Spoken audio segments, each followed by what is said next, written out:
Well, I'm going to try to make another video. I ventured out and decided I'd buy me a pound of sausage at my favorite store. And we all know where that store is. Well, I got home and I made me a little patty out of it. And come to find out it was spoiled. You could smell it bad. And it wasn't just sage, it was bad. So that's the third time that I have gotten bad meat at different stores. And so I started inquiring. A lot of times it's old meat that they're trying to get rid of from the manufacturer. And a lot of times the store, if it didn't sell, they're trying to revamp it. My sister said they put old hamburger inside a new hamburger, and when she got it open and tore it open, and it was spoiled. The inside of it was, the outside wasn't.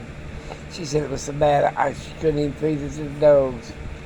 I bet she would anyway.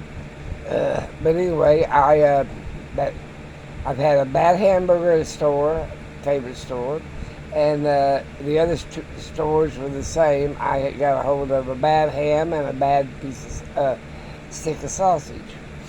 So I decided I'm going to be vegan or whatever. I'm going to get my protein out of eggs or whatever, milk or whatever.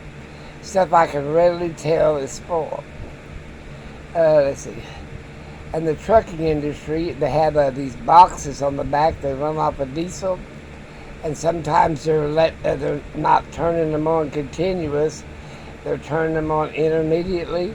And due to this high heat rate, the meat or whatever they got in the backs is spoiling. And then right before they deliver it, some truckers, companies is telling them to do it, are turning it way back up to have it frozen again. Well, that just makes bad meat. That's all I can tell you. But I've been doing my herbalist stuff, and I got some more stuff coming from Amazon today. Always up here. He don't feel good. He's got a bad eye infection, I think. I'm gonna have to give him an antibiotic. Call the vet. Give me some antibiotics for his eye. They'll probably get me eye drops, and you're holding him. Oh my God, he's about to snort out of you. He don't like to be confined. He stays right up there most of the time. And let's see. Kittens are growing good. They were drinking about 2 gallons of milk a week, and they're eating about a case of cat food a week. About 36 cans, I think it is. I feed them 2 cans in the morning, 2 cans at night, and a pint of milk. So they're getting pretty good size. The dogs don't like them much. Little guy's found a way out of the fence. I found it because he didn't take him 10 seconds to run to that hole in the fence. So I stuck something in it temporary to keep him out of there. He knew he was in trouble. He tried to run back in that hole and he couldn't find it. So he's hiding in the tall weeds, and I went and got him. I didn't spank him. I just put him inside the fence. And Big Boy run out while I left the gate open, and he knows better than that too. And then he run back in. He knew he was in trouble. But I had to get on to the little guy the other day really bad because he was like going to kill. He's a great mouser too. He keeps things around, run off. But I thought them poor kittens, when they get some size, I won't help him. He hears meow. He don't even want to go outside. Nope, I ain't going out there. There's a big cat out there that'll eat me.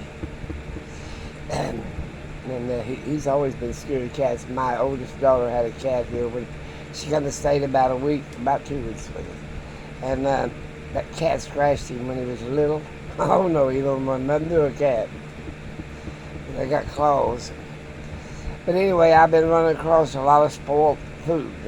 And now I went to vegetables that I can pick up and handle. I'm not even going to the frozen game.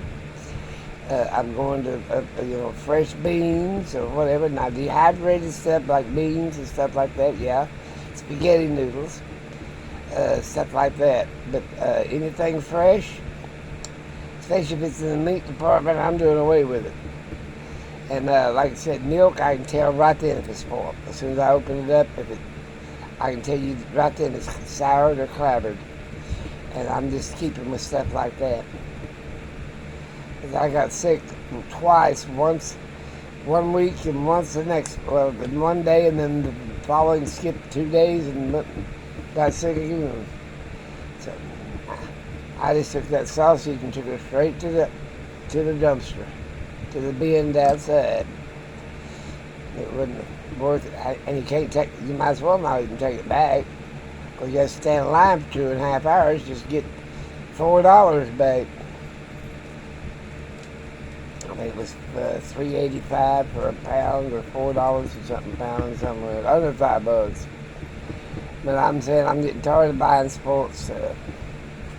And not that I'm worried about my constitution getting sicker or get sick. What are you boys doing? Okay, well, you be good like Oi and just lay up here. They got 2 or 3 baby blankets. I gotta go wash. I'll pick up their baby blankets and change them for new ones and then wash the old ones.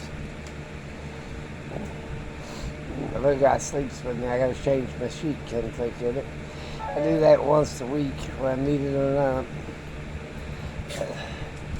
Well, I'm still making salves and teas and stuff for myself. Boost immune system, you could use, rosemary and cloves. Make a tea out of it. And that'll boost your immune system if you're interested.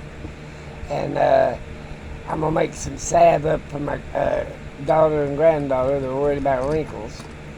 And it's peach oil to heal the skin and mango oil to get rid of the wrinkles. If you got any. I don't care. I think it's a sign of maturity myself. But anyway, they want me to make up some stuff for them. I'm just making salves. I like I said, only for myself will I make a tea or something like that. But I'm mainly making them salves. I don't want, like I said, and like I said, if it stings your skin, this, that, and the other, because you might be allergic to something, wash it off. Can't do that after you drink something, though. Well, that's why I'm just using it on myself. I'm going to let you guys go. Remember to be sure you're buying fresh meat, especially if you're buying raw meat. Now, I trust canned meat pretty good because it's got a manufacturer date on it, and they ain't started, even if they're getting rid of the canned meat that's a year old, it's still good. But like I said, my cabinets are full of canned meat, so I ain't going to have to worry for about a year. Maybe the price of gas will go down, or maybe they get rid of all the spoiled crap. But be careful with fresh meat. Sometimes they, if the reaper's already, that's what they call them, it's already thawed, they'll pull out and turn it on a high for 2 or 3 hours till everything refreezes. Well, that makes you sick. And it's because of the price of gas. You know, you can't blame it on people trying to make a living. And you can't blame it on businesses. Either that or go belly up. But like I said, I'm just going to have to restart back to my prepper stash and start eating it. That's what I think I'm going to do. Now, I still got a place I can buy fresh eggs. And or you can tell when an egg's bad, I'll tell you. But places like stuff like that are dehydrated or whatever, I'm eating that. But I'm going to let you guys go. I'm making an aloe vera salve in the next day or two for sunburns and skin abrasions and cuts and stuff that make it heal faster. And I'm going to put vitamin E in it, keeps the mold and fungus out of it. And if you're making putting it in little glass jars or tins, rinse it out with vinegar. You use apple cider vinegar or white vinegar. And always make sure your things you're putting it in is sterile. And don't use rubbing alcohol either. You have to use something that can be consumed into the body, like vinegar. Yeah, vinegar won't hurt you. Or you can use you have to use alcohol, you use the vodka or something like that. Well, gotta go. I got things to do and places to see. Well, guy, what's the matter over there? Your daddy's got your spot. You should have been here earlier. Take care and have a great one.